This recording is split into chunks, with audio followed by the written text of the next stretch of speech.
Orbund knows student information systems, but doesn't know football. We help you tackle the admin processes and gaps you may already have. Orbund knows compliance. Welcome to another Coach's Corner video. Today's episode will be a little bit different than our usual SIS-focused presentations. In my time working with prospective and current clients, I've come across a large number either already in the process of applying for federal financial aid or applying for approval to administrate federal or financial aid, or thinking about transitioning to that in the future. So today we're speaking with Mr. David Canaski, President of Financial Aid Experts, about the process of getting your institution approved to participate in federal financial aid. Hi, Dave. Hey, Paul. Nice to be here. So, Dave, Financial Aid Experts, we've worked together for a number of years, and I've experienced you personally working with dozens of schools, helping them get approved for federal financial aid. Is it a difficult process? Well, I wouldn't necessarily say it's difficult, but it's certainly long and complicated, and it can be quite intimidating if you've never done it before.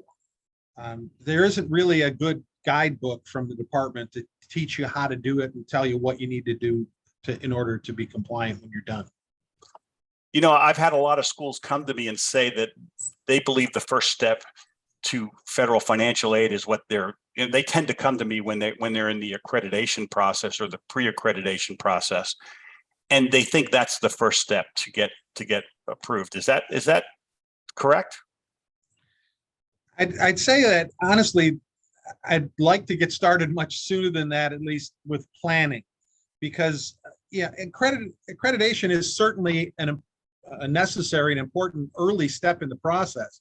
But the first step should really be to plan out the whole process so that you're not duplicating efforts. For example, I mean, we talk to schools all the time who've achieved their accreditation and think they're ready to apply. And often then we look at their programs, their enrollment history, and we have to give them the bad news that they're not ready, and it may force them to be set back as much as a couple of years in their process before they're ready to apply for financial aid. Well, that's an important problem. How can that happen? Well, a number of reasons. First of all, program length and design. In order to be an eligible school, you'll need to offer at least one eligible program. Well, an eligible program must be at least 300 clock hours in length for students who get student loans. But if you want student loans to get federal Pell Grants, which is the free money, that program has to be at least 600 hours in length. And there's a catch to it. You have to offer that program or whatever programs you want to be eligible for financial aid for 24 months continuously without any gaps in enrollment. So before you can even submit that application to federal financial aid, you have to run those programs continuously for 24 months without having made any changes to them in terms of the number of hours that are offered or anything like that. So if you've only got a 500-hour program, that's all you got, and at that point you're not going to be eligible for Pell Grants. But if at least one of your programs was long enough, couldn't you just get approved and then add new programs? That's an interesting thought, Paul, but years ago it used to work. But now what they do is when a school is first approved, the Department of Ed puts you on a probationary status for at least a year to 18 months. Sometimes it's more than 2 years. It's called provisional certification. So, and when you're on probation, you can't add or change programs during that probationary period. So sometimes it's still a better solution than going backwards 2 years. But it's just an example of why planning this out in advance and knowing what the federal rules are at the end game makes all the difference. So, Dave, what are some of the other problems and pitfalls that schools should look to avoid with better planning?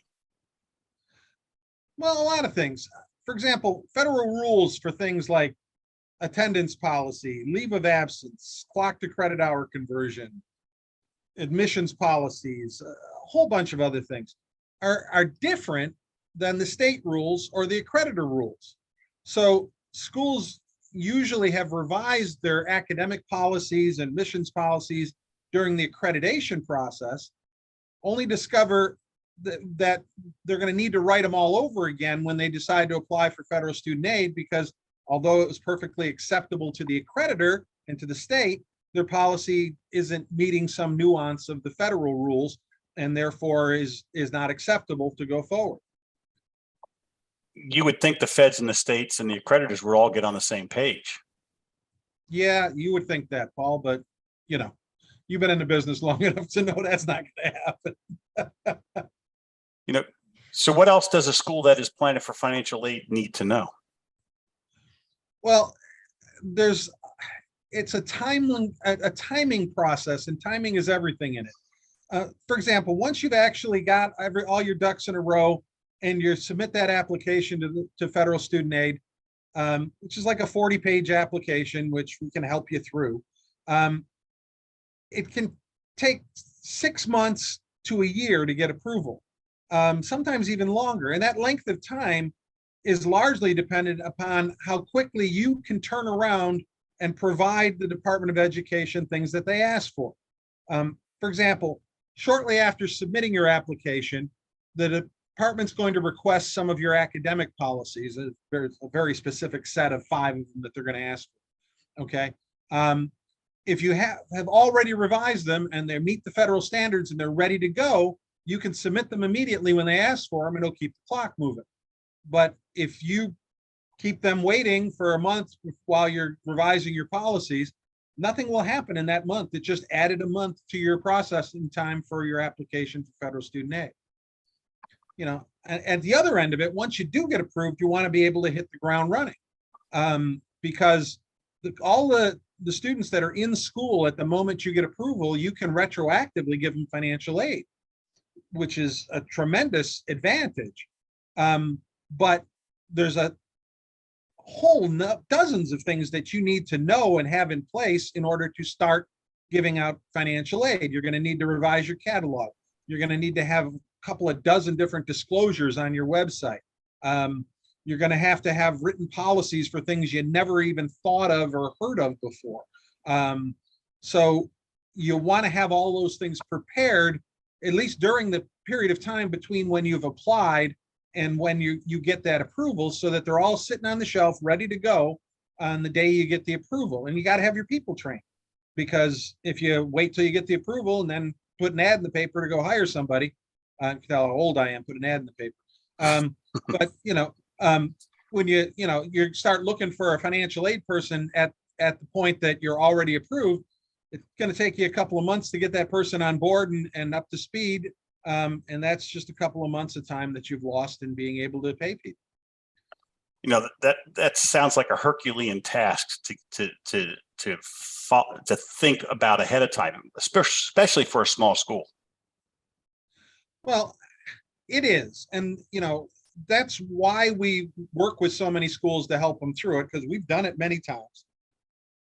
And we have all the experience to be able to help them through it and get them through the heavy lifting of it. But one of the things we do is we offer a free 1-hour web consultation for schools that are just thinking about heading into the financial aid, or even if you're already partly down the road to it. And one of the things we give you in that consultation is it's a brief 3 or 4 page guide to kind of help you step by step through this planning process and hopefully avoid those pitfalls later. But we don't charge anything for this. It's a free hour Zoom meeting, consultation with whoever you want at your school, or if you have other consultants or whatever working, just so you can see what kind of things are there in the future, and you can make sure that you're nothing surprises you, that you don't end up doing a lot of work and then running into some sort of roadblock that you didn't anticipate. So Dave, how can a school take advantage of that free consultation and guide document? Well, up on the screen, we're going to have, which should be appearing right now, my email address, which is david.canaski, Canaski faexperts.com. Or they can call me on my cell phone anytime during normal business hours. Area code 607-591-9726, and I can set up the meeting with you. And we'll set up a Zoom meeting, and we'll talk through it. Very informal, just to kind of, like I said, tell you where the roadblocks and the pitfalls are. Thanks, Dave. That was really helpful. This is going to conclude today's Coaches Corner. I hope it's helpful to you. If you have any questions, my contact information will be trailing, and also will include David's contact information as well. Have a great day. Thank you. Thank you for the time Thanks a lot, Paul. today to watch this video. If you'd like to book a meeting with one of our coaches, contact us or click the Meet with the Coach button in the email or at the bottom of the web page. Thanks, and have a great day.